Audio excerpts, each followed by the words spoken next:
Hey everyone, how are you all doing? Today I'm going to be taking a look at one of the best figures of the year, aka the Marvel Legends Spider-Man No Way Home Deluxe Green Goblin.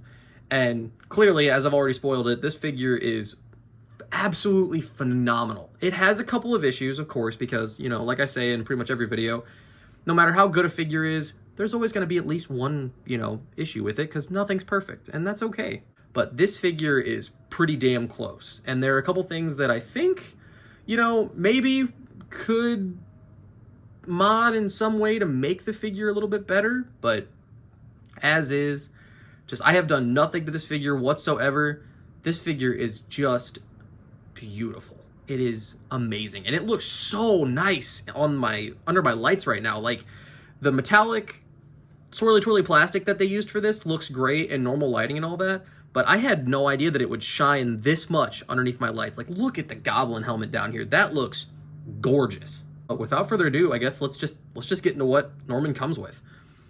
Pretty much everything that you can see on him right now and in frame is exactly what he comes with, other than his hood piece, which I personally do not care for this. I'm glad that it's included, and I do appreciate it.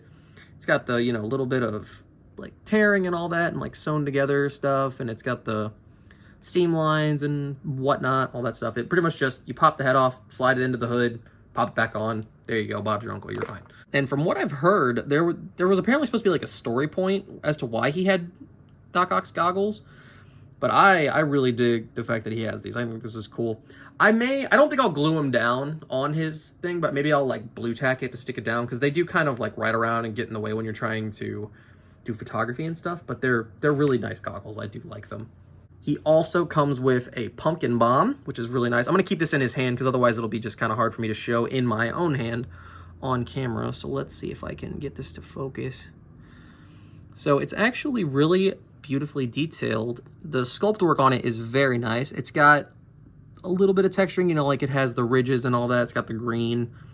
It looks very nice. Fits in his hand very well. Like, once you get it in his hand, that ain't coming out. Like, I've pretty much had to, because his hand's also not that pliable. Like, it is to a degree, but not as much as I feel like we're used to seeing. What I've been doing to pop it out is I've just been using, like, random things, like the back of a hand peg or whatever, and just pushing in between the index and thumb, and it just pops right out. We will take a look at the Norman head in a minute, but first we're going to take a look at the Goblin helmet, because this, I'm so glad that they included this. For this look, they didn't have to, and they easily could have went, let's save this and then make, a Raimi trilogy looking Goblin, like whenever we first see him in No Way Home. And I hope that they still do, and I hope them including this doesn't mean that they're not going to do that. This looks, God, this is just perfect. This brings me so much nostalgia and everything. Like, it's so wonderfully done. The gold eyes and the silver teeth and, like, the black inside the mouth and all that. How this is sculpted and everything is just, God, it's beautiful. I wish they would have included an alternate neck, though, because if I bring in Norman here real quick, he does have just a skin tone neck. And when you have the helmet on, you can still see the neck. If you pose it in certain ways, you don't really have to worry about it. But it would have been really cool if they could have done what they did with the Mark 85 Iron Man and give him different head and neck options. I feel like that would have been really cool for them to do. Look at this goddamn masterpiece of a head sculpt.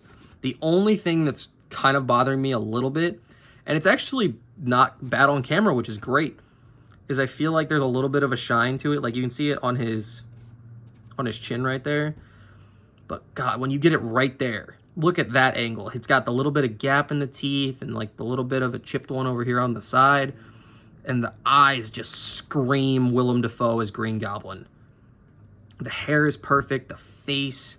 Like, I don't know how Bandai was able to completely and totally fuck up their Norman. But look at this guy. He's menacing.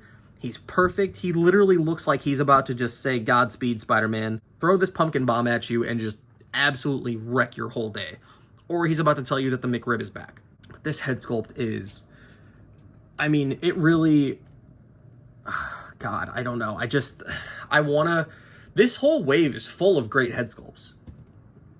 And I love it so much. He does have some stability issues, And I really wish, the only thing, honestly, that would have taken this figure probably to number 2 in terms of the top 10 of the year for me is if he had ankle swivel. That is the biggest issue with this figure. It's kind of hard getting him on the glider. But once you figure out like how to do it and you get past the learning curve, it's really easy. And I will go over that. But first, let's actually take a look at the glider itself. It's got the purple, got beautiful texturing on it. It looks, you know, metal. It looks armored. It's got the foot pedals on it. It looks great. The gunmetal is absolutely beautiful. The underneath, the workings, all that stuff look really nice as well. It's got the green jets coming out, as well as the grill on the front. I think there might be, yeah, there's some green in there too. It looks like a, I don't know if I can get that on camera actually, but I promise there's green in the grill. Looks really cool.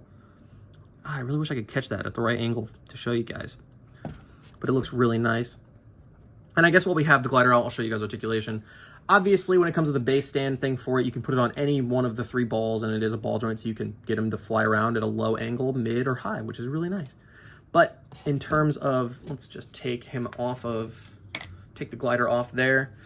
As for the foot pedestals, I've found the best way to do it is just, so this is how it pegs in on here, and this is jointed so you can move it back and forth, which is really good, because if it was static, it would be terrible. But it pegs into the bottom of the foot here, if I can get this to focus. Pegging to the bottom here, his foot slides in there, and it is relatively simple to do that as well, and I would recommend putting his feet in the foot pegs first and then attaching him to the glider, just because you don't want to stress the pegs or anything like that.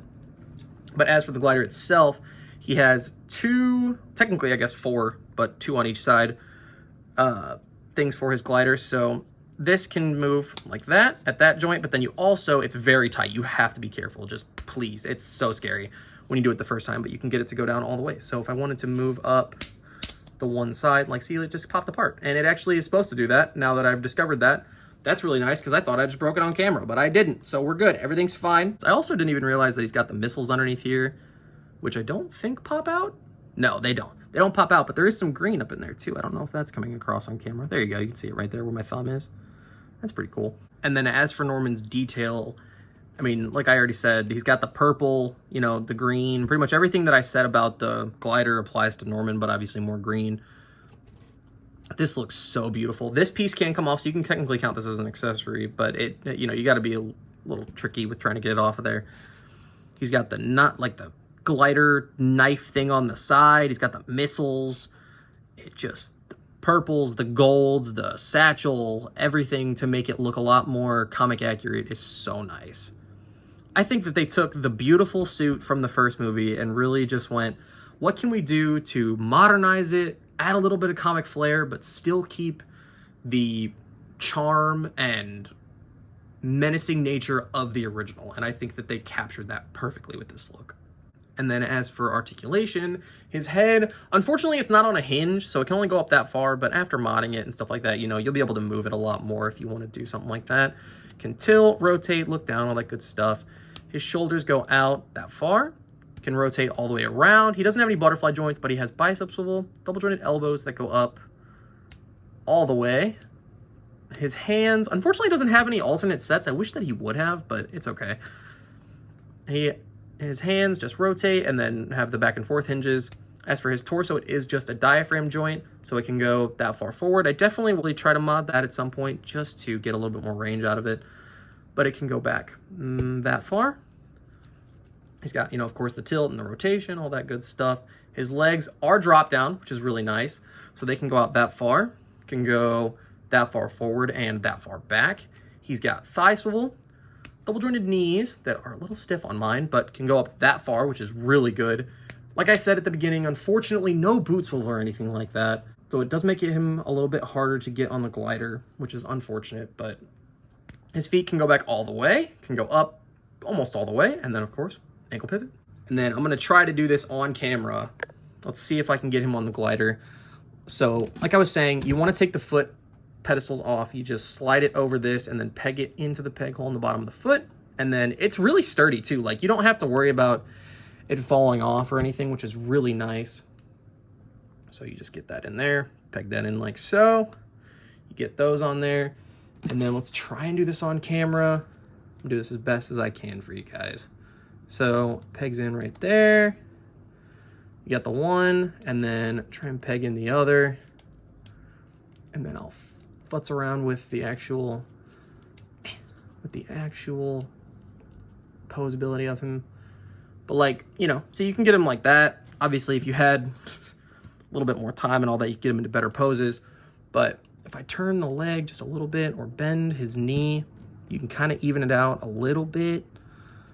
But I've found that you probably want to have him pose where one side of the glider's up and the other side's down, just to give him a little bit more like aerodynamic look to him. Because like if we had the boot swivel or anything like that, it would be a lot cleaner.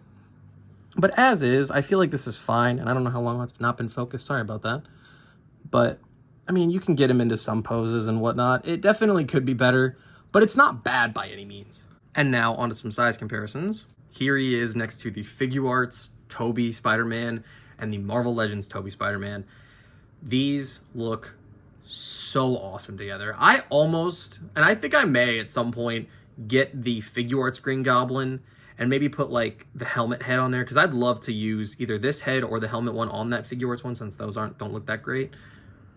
Just so I can have like a Goblin for each Tobey, because these, God, this just, I mean, I don't even really need to talk right here. Like, if you grew up with the Tobey Maguire Spider-Man movies and that, you know how special this is to have these figures right now.